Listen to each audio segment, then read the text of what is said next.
I used to be a huge bourbon guy. Okay. But now I'm, trying to watch my weight, trying to get back in shape. So we do ranch waters, which is just Emerald Spirit tequila, soda water, and some lime juice. Yeah. And those, you can drink, those are like candy. You don't taste anything. And then, bam, your knees stop working. Tequila makes your clothes fall off. Don't you know that? That's the truth. Permission to steal that from now on. It makes your clothes. Oh my God, Allison, I love that. In the last couple of shows, we've been talking about NIL and what it is doing and how much some of these guys are making who are playing college football. Arch Manning, quarterback for the University of Texas, is going to make $8.5 million coming up here in this 25 season because he's got a clothing, he's got a drink, he's got a bunch of other stuff, and it really is.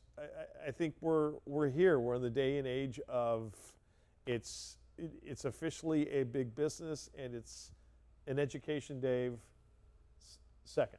Yes. When you look at college football. No, I think it's like that in almost every college sport, even for a fan, right? When you look at it, I remember Tennessee back in 1999, they won the national championship. They graduated 2% of their players. Yet Vanderbilt, who's also in state in Nashville, graduated 100% of their players, and I think they won one game. Yeah. I don't care if anybody graduates from my favorite football team. If you're holding the trophy at the end, that's all that matters to me. And let's be honest, I really don't care about the future of these young men. I just want them to make me feel good for that one season. My mood, I hate to say it, I'm really shallow, but my mood in the fall heading into 2026 really will depend on my favorite NFL and favorite college team. Wow. Yeah. Please, Jared, our Emmy Award-winning producer, save that tape. Of Dave Palais saying, I'll be honest with you, I really don't care about them going forward. At all. You know what? A lot of people like to be, altruistic and say, oh, no, I want to know, I'm concerned about the man 40 years past the point of them playing college football, and that is a line of BS that, it's pull my other leg and it plays Jingle Bells. Yeah, whatever. Okay, so we talked about NIL money and what it has done to college football. Check out the valuations of some of these college football programs if they were to be sold. If you could go buy a college football program, here's the top 10. Shocker, over half of them are from the SEC. But right now, if the University of Texas said, listen, Dave Palais, you've got the money, you made the offer, we're going to sell you the team. It's going to cost you $2.38 billion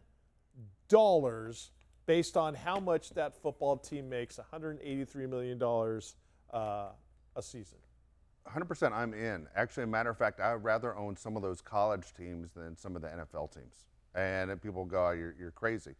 I'd rather own the University of Texas or the University of Alabama over owning the Jacksonville Jaguars. Those are brands that were, number one, it's not just a seasonal deal. Like guys like you, me, and Allison, if you went to school and you actually graduated, you're part of that school forever. You didn't have to be a player, but now you have an emotional tie. Your fan base never dies. Your fan base never dies. And it goes on, and then all of a sudden when kids are born, you're buying stuff saying, no, this is an Alabama family. This is the way it works. I'd rather own some of those things. If those were the actual prices to say we're going to make this independent owners, I think it's a fantastic idea for college football to actually look into. It would be so fun. Oh my God! I think you're right. I've never thought about owning a college team. Yeah, the Lakers went for $10 billion. Right. Yeah. You could get Texas for much less than that. For 5 Lakers teams? Yeah. I'll take that. Right? Let's get out our checkbooks. Allison walking into the press box in Ann Arbor and like, oh, the Michigan Wolverines owner is here. Everyone, be on your best behavior. I love college football. Yeah. I really do. And it kind of, the weekends in the fall, I wake up on Saturday mornings and check out my high school's score to see how they did. And then you got Saturday all day, and it gets you jacked up for Sunday and then into Monday Night Football. So I guess I have to say I'm okay with where college football is these days. And as we know, it's college football that foots the bill for most everything. and then college basketball at some schools. But it's college football is the king. Can we put those numbers up real quick? I Sure. just changed my opinion on which team I would own. It was, if you can throw that back up, sorry to ask for it last minute, but Notre Dame is the team, Mike. That would be so Notre Dame's the team because it's not just the school, it's the religion. Yeah. Right? Anyone who's Catholic will say, well, there's a tie there because we're Catholic too. Sure. Oh my goodness! I mean, Notre Dame, and I imagine BYU would be big also, but nothing like Notre Dame. For No, if $1.85 billion, Right. you have the entire Catholic community. Well, and you could get the Pope as a minority owner. Yeah. Yeah. I mean, that Right. makes He's an that totally American now. makes sense to me. Right. Oh my goodness. I mean, Well, and for that matter, why not BYU and the Mormon religion as well? Yeah. well, You know, it's- you're going to have all those people that'll throw money your way. and the way you brought up a good point about following your team where you went to school, where Yeah. your kids go to school. I still follow the teams where my son played. I'm a big fan of. I don't know one player on those teams anymore. Still a huge fan though. Still wear my shirts will be. and my.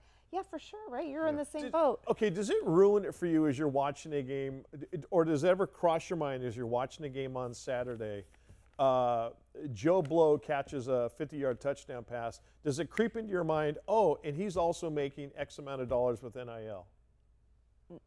Not yet. It hasn't. That hasn't started for me yet. Do you think Not it with will college. for people as we continue down this road that we're going? Maybe with someone like Arch Manning, who's clearly making so much, and maybe some of these very top tier guys. Sure. I don't know that the rest of it. I'm not going to be looking up. Oh, what's that wide receiver at Michigan making? I don't think I'll be doing that. No, I'm not doing that. I mean, if my favorite player drops a ball in a national championship game, Oh. then I'm going, how much You'll did be that guy looking get at paid? Then I'm angry. But Yeah. no, it doesn't bother me. Honestly, I think in my mind, because I hate the fact that these guys are getting paid more. I know I'm in the minority on this one, that I really liked when college football was college football, where education Yep. was enough. Right. And the NFL's for the guys that have the ability to I'm get with paid. you on that. For me, no, it's not like that. So I never look that up on how much people make. And poor Arch Manning, I mean, I hate to say that, but there are a lot of people who can't stand the Manning family. I mean, there's a huge percentage that want to see this kid fall on his face. We got an email from, I believe it's Stephen in the great city of Dallas, Texas. And this is what he said. Hey, Offside Sports, you've been talking about NIL and college football as of late. This has ruined college football for me. Why even make them go to class? NCAA Division I is now officially the NFL's minor league. Stephen in Dallas, Texas. Okay, is it officially the minor leagues for the NFL? And why? And he does raise a point. Why even make them go to class? I mean, again, was it Tennessee? Less than 2% of the teams that Yeah. graduated back then. Yeah, well, I'll say allegedly so we avoid a suit. But yes, so at the same time, yeah, why do you make them go to class? I mean, the University of Kentucky basketball has been in the same boat where guys leave after their freshman year. Yeah. Yeah, technically it's supposed to be the minor leagues for the NFL. But let's be honest, we all know these guys, a lot of them make more money in college than they do in the NFL right now. And when people say that about, oh, they don't even go to class and all these things, and I don't know every school situation. I know what my son went through, Yeah. and there was a person in a golf cart that drove around to every classroom to make sure every single player had signed in and was sitting in that classroom. Yeah. I mean, that's what was my experience. I don't know if that was yeah, yours so my too. son, when he was at Alabama, there was a guy at the door of every classroom checking off everyone that's supposed to be in every class, and then those papers went to Nick Saban, and nobody ever missed because Nick would make you pay in practice for it. But 100%. my son never missed a class for that same reason. Neither did mine. And See, I don't think it's as prevalent as people like to make it sound. Oh, these kids never even go to school. Yeah. That was not either of our experience. But I think the point is they don't have to or shouldn't have to. They should just be basically employees of the university. Well, and because there's that age-old argument about, they're taking classroom space away from just normal students who weren't able to get into the school, et cetera, et cetera. And maybe that's going to be an argument that goes on forever. Listen, I played football at Division III school back in New Jersey, and our teachers kept track of who was a football player, who was in class, who was absent, what the excuse was. And if you were absent from a class, you were called into the head coach's office before practice that day. Why didn't you go to history class today? And you better have